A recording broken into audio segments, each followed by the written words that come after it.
Voltamos para o terceiro e último bloco do programa Polêmica. Estamos aqui com o economista Ranulfo Vidigal. Ranulfo, esse terceiro bloco nós vamos aproveitar para falar até outros assuntos soltos e tal, para a gente poder aproveitar. Mas antes eu queria fazer uma pergunta com relação aos projetos de cinturão de contenção de pobreza, por exemplo, o cheque cidadão. Qual o enfoque? Algumas empregadas domésticas, por exemplo, eu acho que o sonho de todo mundo, pelo menos quem não é concursado, tem uma carteira de trabalho. A carteira de trabalho, na minha opinião, é uma dignidade, você ter seu emprego, ali você ter os seus direitos assegurados, férias, 13º, enfim. Mas você tem observado um cenário em Campos, por exemplo, deve ser assim em outros lugares, que as empregadas domésticas pedem ao patrão que não assinem as suas carteiras de trabalho. Aí você na hora fala assim, mas como assim não vou assinar a sua carteira de trabalho? Até porque isso é um direito indisponível seu. Ah, não, porque eu tenho um projeto social da prefeitura que me proíbe de eu ter carteira de trabalho. Aí eu parei para pensar, a que ponto chegamos de uma pessoa optar por uma verba social em detrimento a uma estabilidade de ter uma carteira de trabalho? Onde que está a funcionalidade disso que eu não estou entendendo? Olha, está na questão de que nós vivemos uma sociedade da insegurança. Infelizmente, o nível de precarização da força de trabalho, o nível de salário básico é baixo. No Brasil, 70% da força de trabalho empregada ganha até 3 salários mínimos. Então, normalmente, as pessoas... O nível de rotatividade é muito alto, você entra e sai das empresas, né? Ou seja, a taxa de sobrantes na economia é muito alta. Enquanto acontecer isso, nós vamos ter essas distorções que você acabou de colocar com muita clareza, né? Então as pessoas buscam, na verdade, mais garantias, né? E elas, como têm às vezes uma informação distorcida da realidade, não entende que a carteira assinada, a contribuição ao INSS e a futura aposentadoria, todas as garantias, né, que nasceram do Estado do Bem-Estar Social lá atrás com Getúlio Vargas, né, são importantes para você viver uma vida mais digna. Mas o grande problema ainda no Brasil é a questão dos baixos salários que predominam numa parcela expressiva da força de trabalho empregada. Você, quando fala a questão do baixo salário, nós temos um país, dado as informações de corrupção que a gente assiste nos últimos 10, 15 anos, nas esferas de todos os setores, essa questão da má versação do dinheiro público, dessa dificuldade de se administrar, ela influencia também na possibilidade de salários melhores, de poder o salário federal ser bem um pouco... mais atrativo. A questão da corrupção, queria que você conversasse conosco um pouco sobre isso. Como é que ela está hoje no Brasil? Ela está sendo mais exposta, está sendo mais combativa, ou a gente tem ainda um longo caminho pela frente para que os reflexos positivos para a sociedade sejam maiores? Olha, eu tenho uma visão de mundo de que o modo de produção capitalista, ele é naturalmente voltado à questão da alta competitividade e de uma estrutura corrupta naturalmente, né? Eu diria que o Brasil tem essa história de corrupção de longa data, né? Quer dizer, Raimundo Faoro já nos ensinou sobre isso, Sérgio Buarque de Holanda, Otávio Iane, né? Celso Furtado, todos eles já nos mostraram que essa relação entre o Estado e o mercado não é uma relação normal, é uma relação de completa cumplicidade, né? Não existe uma estrutura pública sem uma alta vinculação com o setor privado. Eu digo isso porque quem é que financia as campanhas dos deputados? Quem é que financia as campanhas dos senadores, governadores e presidente da República? As grandes estruturas financeiras, né? Os grandes bancos, as grandes seguradoras, as grandes usinas, né? Não são essas? Então, construtoras? São construtoras, né? Então, digamos assim, esse imbricamento, né, já por si só, já mostra que essa relação é uma coisa histórica. O que está acontecendo hoje é que a visibilidade das coisas é muito maior. Perfeito. E nós estamos vivendo na carne a questão mais dramática de que a mais importante empresa da história brasileira, a Petrobras, criada em 1953 para nos dar autossuficiência de energia, está entulhada numa questão de governança associada à corrupção, que lhe tirou capacidade de fazer mais investimentos e acelerar a extração do pré-sal. E é o que é mais grave.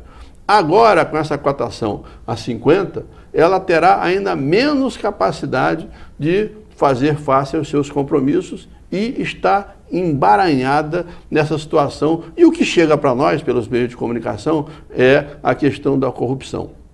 Mas ela é endêmica, ela é histórica e é fruto de uma relação simbiótica antiga entre poder público e poder privado. O poder privado financia as campanhas e depois cobra seu preço.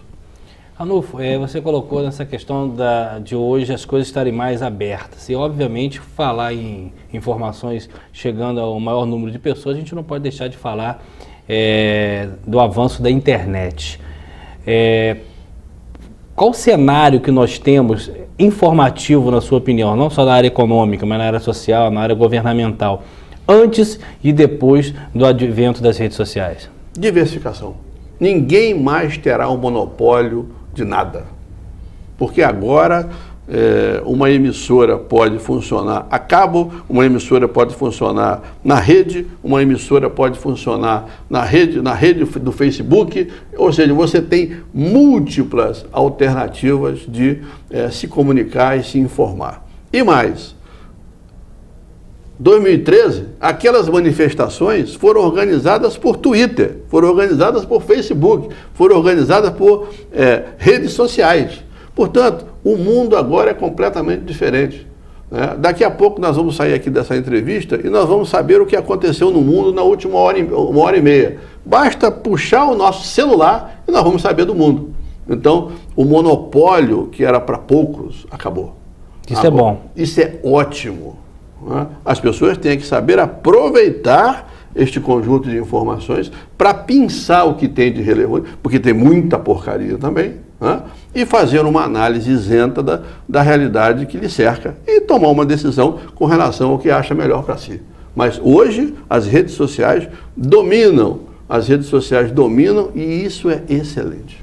Ranulfo, nós acompanhamos nas eleições presidenciais, eu achei muito equivocado isso, mas com tantas filas nos hospitais públicos estaduais, com tanta crise econômica, com tanto assunto de relevância para a sociedade, discutiu-se por muito tempo questões religiosas, homossexualidade, aborto, assuntos, na minha opinião, muito mais de foro íntimo, de subjetividade do cidadão do que de um interesse em tese público. Porque eu não tenho não aceito a concepção de ser tão relevante uma discussão sobre parceria homossexual entre dois candidatos à presidência da República. Mas o que eu quero perguntar com relação a esse gancho, nós ainda somos um país culturalmente arraigado em conceitos retrógrados que dificultam, de repente, a abertura de discussões macros, até econômica, porque tudo tem, se você observar, tudo tem um pince, área familiar, área econômica, área trabalhista. O país avançou pouco na questão da concepção cultural, da abertura para novos horizontes, para novas sociedades? Eu diria que a população tem evoluído muito. Agora, as nossas elites continuam muito atrasadas. Elas continuam patrimonialistas, elas continuam arraigadas com os seus ouros, com as suas propriedades. Nós somos o país campeão de desigualdade no mundo. Não é? Ora, então eu diria que a população ela procura cada vez mais se esclarecer, a população está fugindo dos fundamentalismos religiosos e do populismo. Um bom exemplo foi o Rio de Janeiro. A vitória do Pezão foi fundamentalmente, ele de uma vez só venceu um fundamentalista e um populista de uma vez só. A cidade do Rio de Janeiro está rindo à toa. Por quê? Porque as pessoas querem liberdade, as pessoas querem, acima de tudo, poder escolher as suas ações, poder escolher o seu caminho E hoje eu vejo que o conservadorismo de certos setores está diminuindo o grau de liberdade das pessoas. E mais, se fosse até para verdadeiramente uma postura salvacionista, vai lá. Mas é muito mais no sentido mercadológico, e hoje algumas igrejas são fundamentalmente caça-níquel. Pois é, essa questão que nós colocamos com relação a essa evolução da necessidade das culturas, das igrejas, nós somos um país laico, né? Um país que não tem uma religião definitiva, por mais que o catolicismo seja ainda a maior. Não sei se no estado do Rio ainda é, mas no cenário nacional ainda ela é importante. Como é que você vê a atuação política, né? A gente fala muito dos evangélicos, mas a católica sempre teve também, a inserção do religioso no cenário político? Quando ele vai lá discutir uma lei, quando ele vai lá aprovar uma lei, ele tem conseguido tirar da cabeça o conceito próprio para tentar votar em prol do coletivo? Como que você vê essa penetração cada vez maior do grupos religiosos dentro das câmaras federais, dentro dos legislativos? Eu vou responder a sua pergunta fazendo uma outra. Quantos trabalhadores temos no Senado? Muito poucos. Quantos empresários temos no Senado? Muitos. Então, hoje a questão não é religiosa. A questão é que a oligarquia do dinheiro tomou conta das decisões do Poder Legislativo. Essa que é a questão. Tem um amigo meu que chega a dizer que certos parlamentares deviam fazer que nem os corredores de Fórmula 1, andar com roupões e as suas tarjas para saber quem o está patrocinando.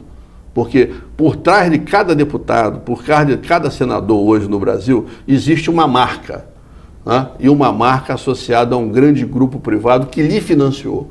Então, a questão religiosa, ela está camuflada numa relação onde hoje o poder do dinheiro domina o poder legislativo, né? De cabo a rabo.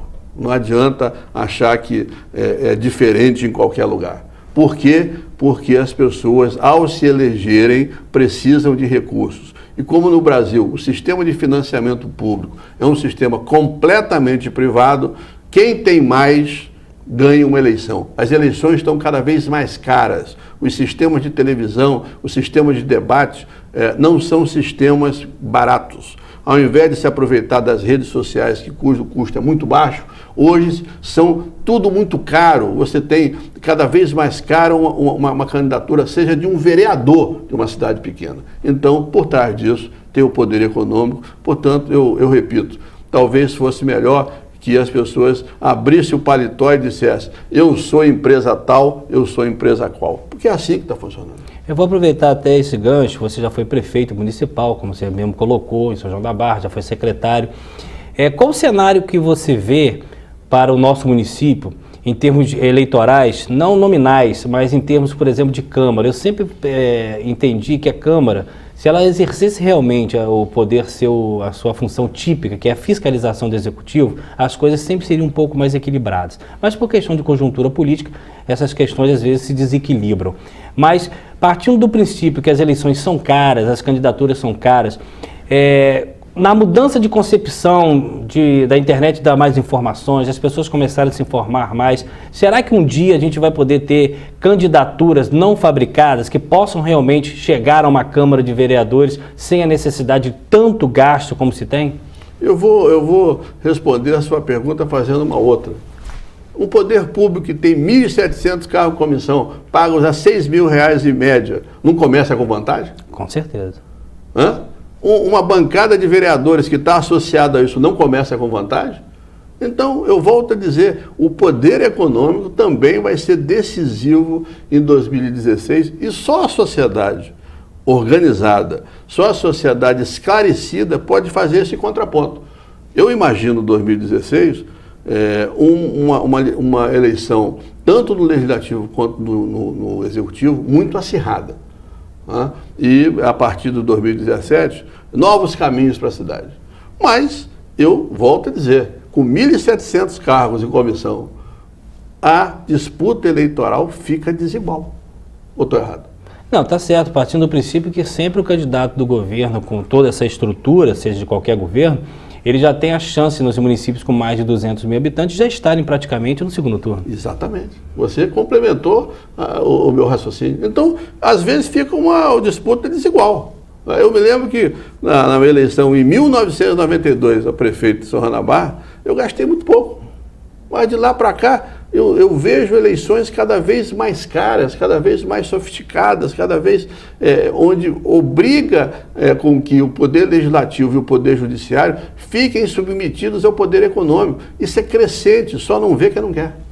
Nós temos chance de voltar a ter a discussão política da forma que você colocou antes, utópica, ou ela sempre vai estar ainda por muitos anos focada na questão econômica, nas candidaturas postas a serviço de terceiros?